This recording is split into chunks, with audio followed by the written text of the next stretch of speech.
தலைப்பு என்னவென்றால் பட்டியலின மக்களின் உள்ளிட ஒதுக்கீடு சிக்கல்களும் தீர்வுகளும் என்ற தலைப்பில் இந்த கருத்தரங்கை நடத்தி கொண்டிருக்கிறார்கள் என்று பார்க்கும் பொழுது நான் தொடர்ந்து 3வது கருத்தரங்கில் பேசிக் கொண்டிருக்கிறேன். ஆனால் இந்த சட்டம் கடந்த 2009ஆம் ஆண்டு தமிழக அரசால் கொண்டு வரப்பட்டு கடந்த 15 ஆண்டுகளாக தமிழகத்தில் நடைமுறையில் இருந்து வருகிறது. இதனால் பட்டியலின மக்களாகிய அருந்ததியர் அல்லாத மற்ற 69 சாதிகள், குறிப்பாக பெரும்பான்மை சமூகமான தேவேந்திரகுல வேளாளர்கள் மற்றும் பறையரின மக்கள் எப்படியெல்லாம் அரசு வேலைவாய்ப்புகளிலும் கல்விகளிலும் பாதிக்கப்பட்டு கொண்டிருக்கிறார்கள் என்று நாம் இன்று வரை அறியாமல் இருந்து வருகிறோம். ஏனென்று சொன்னால் கடந்த ஆகஸ்ட் 1ஆம் தேதி இந்திய உச்சநீதிமன்றம் தீர்ப்பு வழங்கியுள்ளது. அந்த தீர்ப்பை எதிர்த்து இந்திய முழுமைக்கும், அதாவது வட இந்தியாவில் மிகப்பெரிய புரட்சி ஏற்பட்டுள்ளது. வட இந்தியாவில் இருக்கின்ற பட்டியலின தலைவர்கள் உச்ச நீதிமன்றத்தில் மறு ஆய்வு மனுக்கள் தாக்கல் செய்து அதன் மூலம் எதிர்ப்புகளையும் தெரிவித்துள்ளார்கள். ஆனால் மிகவும் கடுமையாக பாதிக்கப்பட்ட தமிழகத்தில் இன்றைய தேதி வரை நாம் எந்தவித எதிர்ப்புகளையும் இந்த அரசிற்கு நாம் காட்டவில்லை என்றுதான் சொல்ல வேண்டும். நாம் அந்த அளவுக்கு இந்த சட்டத்தின் பாதிப்பு குறித்து எந்த விழிப்புணர்வும் ஏற்படாமல் நமக்கு என்ன என்று நாம் இருந்து கொண்டிருக்கின்றோம். கடந்த 15 ஆண்டுகளாக அருந்ததிய மக்கள் பேராசிரியர் பதவி மற்றும் உயர் பதவிகள் மற்றும் கீழ்நிலை பதவிகள் வரை கிட்டத்தட்ட 15 ஆண்டுகளில் 20,000க்கும் மேற்பட்டவர்கள் பணியில் சேர்ந்து விட்டார்கள். ஆனால் பறையர்களோ தேவேந்திரர்களோ அதை ஒப்பிடும் பொழுது வெறும் 1% அல்லது 2% பேர்கள் தான் உள்ளே நுழைந்திருப்பார்கள். அதை எதிர்த்து கடந்த 2016ஆம் ஆண்டு மனோன்மணிய பல்கலைக்கழகம் இந்த சட்டத்தின்படி அருந்ததியர்களுக்கு உள்ளிட ஒதுக்கீடு என்ற முறையை நடைமுறைப்படுத்தி ஒட்டுமொத்த 36 பேராசிரியர் பணியிடங்களையும் அருந்ததியர் என்று நோட்டிபிகேஷன் போட்டார்கள். அந்த நோட்டிபிகேஷனை எதிர்த்து நான் தான் சென்னை உயர் நீதிமன்றம் மதுரை அமர்வில் வழக்கு தாக்கல் செய்தேன். அந்த வழக்கு தாக்கல் செய்து அந்த வழக்கின் அடிப்படையில் தேவேந்திரர்களும் பறையர்களும் மனு செய்து அப்ளிகேஷன் கொடுத்து அவர்களையும் அந்த பதவிகளுக்கு பரிசீலனை செய்ய வேண்டும் என்று உத்தரவு வாங்கி, உத்தரவின் அடிப்படையில் தகுதியின் அடிப்படையில் மொத்தம் 36 பதவிகளையும் தேவேந்திரர்கள் தான் பறையர்கள் தான் போனார்கள். சகிலியர்கள் போக முடியவில்லை. காரணம், அவர்களுக்கு தகுதி இல்லை. தகுதி இல்லாமலேயே அவர்கள் 3% என்ற இடஒதுக்கீட்டை வைத்து பறையர்களையும் தேவேந்திரர்களையும் பின்னுக்கு தள்ளிவிட்டு ரோஸ்டர் பாயிண்ட் என்கிற 2வது இடத்தை பயன்படுத்தி மொத்த இடத்தையும் அவர்களே அள்ளி சென்று விடுகிறார்கள். அதுதான் கடந்த 2009ஆம் ஆண்டு முதல் இன்று வரை நடைமுறைப்படுத்தப்பட்டிருக்கிறது. நடைமுறையிலும் இருந்து வருகிறது. இதை நாம் யாருமே சரியாக கவனிக்காமல், யாருமே இதை குறித்து எதிர்ப்பு தெரிவிக்காமல் இருந்து வருவது மிகவும் வருத்தத்துக்குரியது. இது தொடர்ந்து நீடித்தால் இந்த சமூகம் இன்னும் சொல்ல போனால் அருந்ததியர்களுக்கு பின்னால் போய்விடும். அப்படிப்பட்ட ஒரு நிலைமை தான் ஏற்படும். ஏனால் தமிழகத்தை பொறுத்தவரையில் இது தமிழகத்தில் இட ஒதுக்கீடு என்பது இது ஒதுக்கீடு நம்மளுடைய உரிமை. இது இட பங்கீடு தானே ஒழிய இது அரசு நமக்கு கொடுக்கக்கூடிய கருணையோ அல்லது ஒதுக்கீடோ கிடையாது. இந்திய அரசியலமைப்பு சட்டத்தில் நமக்கு வழங்கியிருக்கின்ற உரிமை, அதை யாராலும் தடுக்க முடியாது. ஏனென்று சொன்னால் இன்று தமிழகத்தில் 69% இடஒதுக்கீடு நடைமுறையில் இருந்து வருகிறது என்பது உங்கள் எல்லாருக்கும் தெரியும். 69% இடஒதுக்கீட்டில் பிற்படுத்த வகுப்பினருக்கு 30% சென்று விடுகிறது. மீதி 20% மிகவும் பிற்படுத்தப்பட்ட வகுப்பினருக்கு சென்று விடுகிறது. மீதி 18%, 18+1 அதுதான் SC/ST கிடைக்கிறது. அதிலும் 18இல் 3% இன்று அருந்ததியர்களுக்கு கொடுத்து விட்டார்கள். அவர்களுக்கு தனி இட ஒதுக்கீடு கொடுத்தால் கூட நமக்கு எந்த பாதிப்பும் ஏற்படுத்தாது. ஆனால் தனி இட ஒதுக்கீடு, உள்ளிட ஒதுக்கீடு என்ற பெயரில் அவர்கள் 200 பாயிண்ட் ரோஸ்டரில் 2வது இடம், அதாவது ரோஸ்டர் படி டேர்ன் உங்களுக்கு தெரியும் நினைக்கிறேன். அதுல ஃபர்ஸ்ட் டேர்ன் GT போயிடும், 2வது டேர்ன் SC. இந்த சட்டம் வர்றதுக்கு முன்னாடி SC தான் இருந்தது. ஆனால் சட்டம் வந்த பிறகு அந்த SCங்கிற இடத்துல SCA ப்ரிஃபரன்சியல் அப்படிங்கிற முன்னுரிமைங்கிற இந்த சட்டத்தை கொண்டு அதை நிறைவேற்றம் செய்த பிறகு அந்த 2வது இடம், அதாவது ஒரு துறையில் 6 இடங்கள் காலியானாதான் மற்ற SCகள் போக முடியும். 2 இடம் 1 இடம் அப்படி காலியாகும் போது அந்த 1 இடம் 2 இடங்கள்ல வந்து ஃபர்ஸ்ட் டேர்ன் வந்து ஜிடியும் 2வது டேர்ன் வந்து எஸ்சிங்கிற பேர்ல எஸ்சிஏவுக்கும் போயிடும். அப்படிதான் இன்னைக்கு உயர் பதவிகள்ல எல்லா பதவிகள்லையும் வந்து அறிஞர்கள் போயிட்டு இருக்கிறாங்க. அப்புறம் டிஎன்பிசி கால்பர் பண்ணக்கூடிய மொத்தம் 2000 3000 5000 அப்படி கால்பர் ஆகும்போது தான் மற்ற எஸ்சி பறையர்களோ தேவேந்திரர்களோ அந்த 15 சதவீதத்தில் போக முடியும். ஆனால் இவங்களுக்கு சட்டப்படி வந்து சட்டத்தில் வந்து 2009 சட்டத்தில் வந்து எந்த வித முன்னுரிமையும் கொடுக்கப்படலை. உங்களுக்கு அந்த ஜிஓ 50 65 61 இந்த 3 ஜிஓ அரசாணைகளும் வந்து சட்டம் ஏற்றின பிறகு 3 மாதம் கழித்து போடுகிறார்கள். அந்த அரசாணையின் அடிப்படையில் தான் இந்த மாற்றங்கள் செய்து அவர்களுக்கு முன்னுரிமை கொடுக்கிறார்கள். அந்த முன்னுரிமையின் அடிப்படையில் தான் 2வது டேர்ன் எஸ்சி இருந்ததை வந்து எஸ்சிஏ என்று மாற்றிவிட்டார்கள். அதன் பிறகுதான் பாதிப்பு அதிகமாக ஏற்பட்டுள்ளது. அந்த பாதிப்பை வந்து நாம் இன்றும் உணராமல் இருக்கின்றோம். ஆனால் வட இந்தியாவில் ஒரு உள்ளிட ஒதுக்கீடு என்பதே கிடையாது. 2 மாநிலங்களில் தான் இந்தியாவில் உள்ளிட ஒதுக்கீடு இருக்கின்றது. ஒன்று பஞ்சாப், ஹரியானா, மற்றொன்று தமிழ்நாடு. மற்ற எந்த இந்திய மாநிலங்களிலும் இந்த மாதிரியான உள்ளிட ஒதுக்கீடு சட்டம் நடைமுறையிலும் கிடையாது. இதற்கான எந்த முயற்சிகளும் எடுக்கப்படவில்லை. ஆனால் இந்த 2 மாநிலங்களும் எதுக்கு இந்த மாதிரி உள்ளிட ஒதுக்கீடு சட்டத்தை கொண்டு வந்திருக்கிறார்கள் என்று சொன்னால், தமிழகத்தில் இருக்க குறிப்பாக தமிழகத்தில் இருந்து கொண்டு வந்தார்கள் என்று சொன்னால், இந்த திராவிட முன்னேற்ற கழகம் தேவேந்திரர்களும் பறையர்களும் அரசு வேலைகளிலும் கல்விகளிலும் அதிகமாக ஆக்கிரமித்துள்ளார்கள். இன்னும் இதே நிலைமை தொடர்ந்து நீடித்தால் அவர்கள் அரசியல் அதிகாரத்தையும் பெற்று முதலமைச்சர்கள் ஆகிவிடுவார்கள். அமைச்சரவையில் அதிக பங்கு கேட்பார்கள். அவர்களை கட்டுப்படுத்த முடியாது. மக்கள் தொகையிலும் பெருத்து விட்டார்கள். அவர்களை நாம் கட்டுப்படுத்த வேண்டும் என்று சொன்னால் அவர்களை இடஒதுக்கீட்டில் கை வைத்தால் அவர்கள் பொருளாதார ரீதியாக ஒடுங்கி விடலாம் என்ற தீய நோக்கத்துடன் தான் இந்த திராவிட முன்னேற்ற கழகம் அந்த 2009ஆம் ஆண்டு இந்த சட்டத்தை கொண்டு வந்தது. இந்த சட்டத்தை கொண்டு வரும் பொழுது நீதிபதி ஓய்வு பெற்ற நீதிபதி ஜனார்தனன் என்பவரை ஒரு நபர் குழுவாக நியமித்தார்கள்.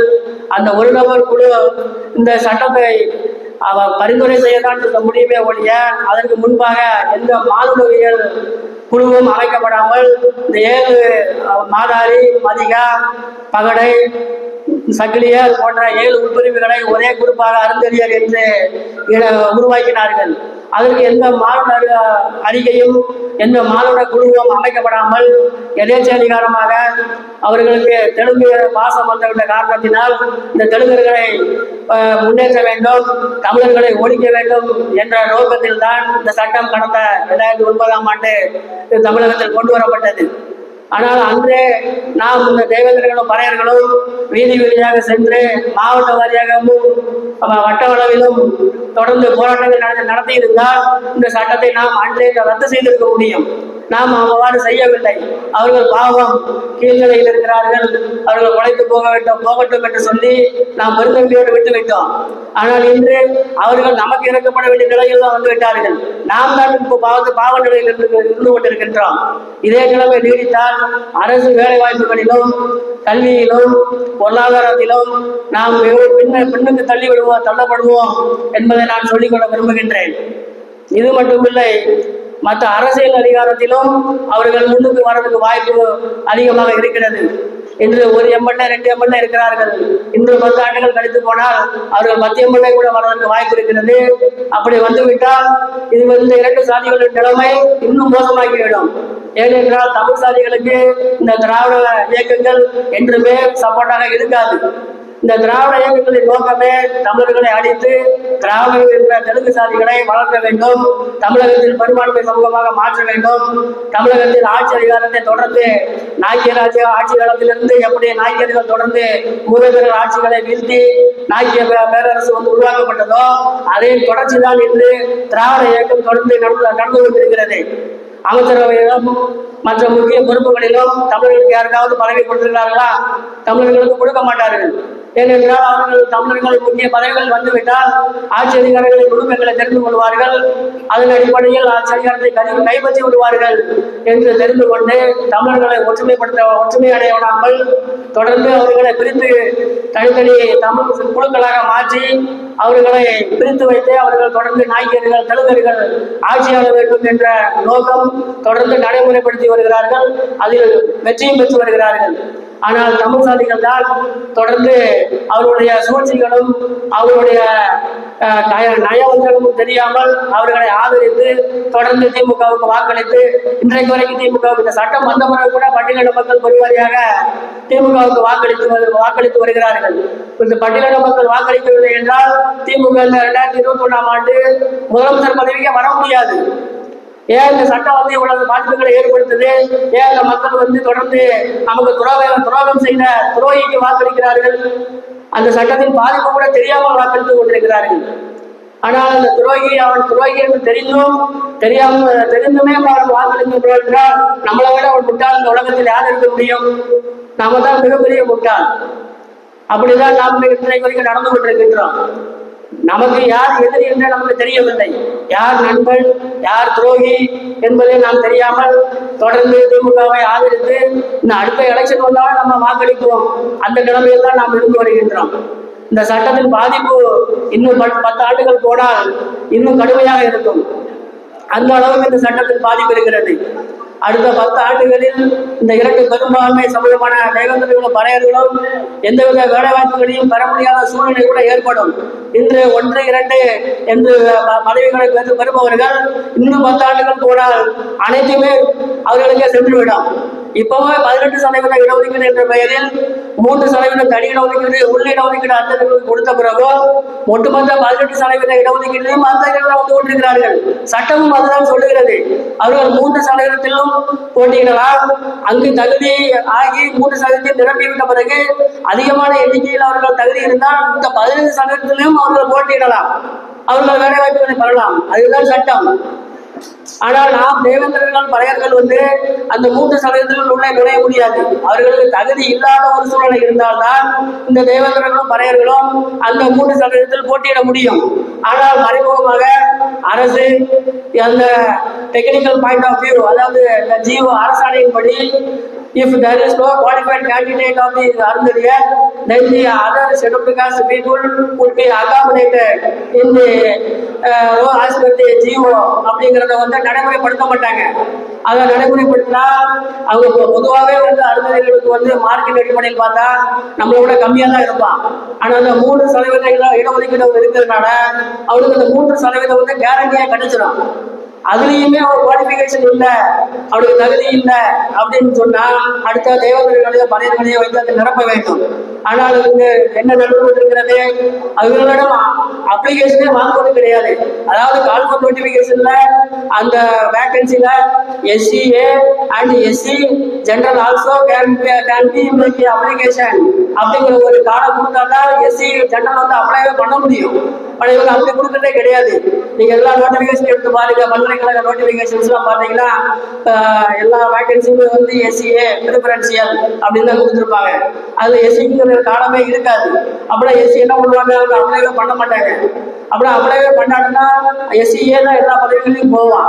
தகுதி இல்லாம ஆள் இருந்தாலும் அந்த இடத்த பேக்லாக வச்சிருவாங்க ஒழிய SC ஜெனரலை வச்சு நிரப்ப மாட்டாங்க. இதுதான் நடந்து கொண்டிருக்கிறது.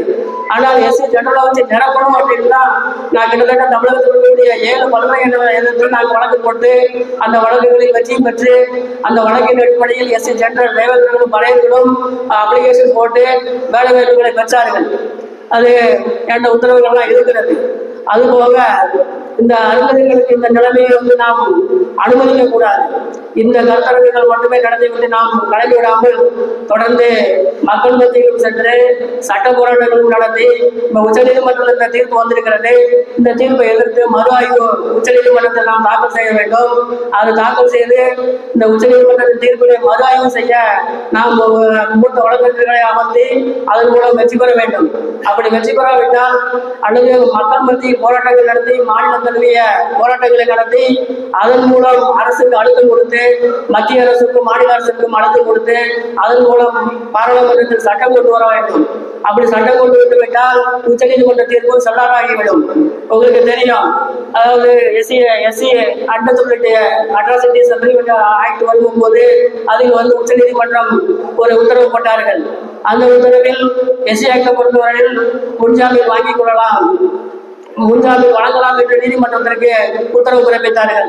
ஆனால் இந்தியா முழுமைக்கும் மிகப்பெரிய போராட்டம் ஏற்பட்டது. அந்த போராட்டத்தின் அடிப்படையில் நாடாளுமன்றத்தில் திருத்த சட்டம் கொண்டு வரப்பட்டு அந்த உத்தரவினை உச்சநீதிமன்ற தீர்ப்பினை செல்லாததாக்கி விட்டார்கள்.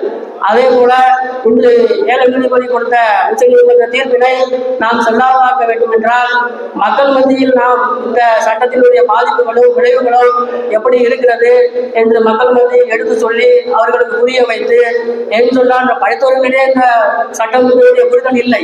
அந்த நிலைமையில் தான் இருக்கிறார்கள். இது எப்படி நம்மளை பாதிக்கிறது, நமக்கு தான் 15% கிடைக்கிறது, நாம் எந்த வகையில் பாதிக்கப்பட போகிறோம் என்று இருக்கிறார்கள். 15% ஏற்றளவில் தான் இருக்கும். ஆனால் நடைமுறையில் அது கிடையாது.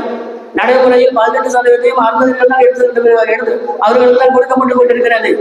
அப்படிதான் இதுவரை நடைமுறையில் இருந்து வருகிறது. அதனால் இதை தொடர்ந்து நாம் அனுமதிக்க கூடாது. நாம் தொடர்ந்து இதை மற்ற வடிவங்களிலும் போராட்டங்களை முன்னெடுத்து நாம் அதை கடுமையாக அரசுக்கு அழுத்தம் கொடுத்து நாம் வெற்றி பெற வேண்டும் என்று சொல்லி எனக்கு வாய்ப்பு வழங்கிய நடுவர்களுக்கு நன்றி தெரிவித்து முடித்துக் கொள்கிறேன். நன்றி.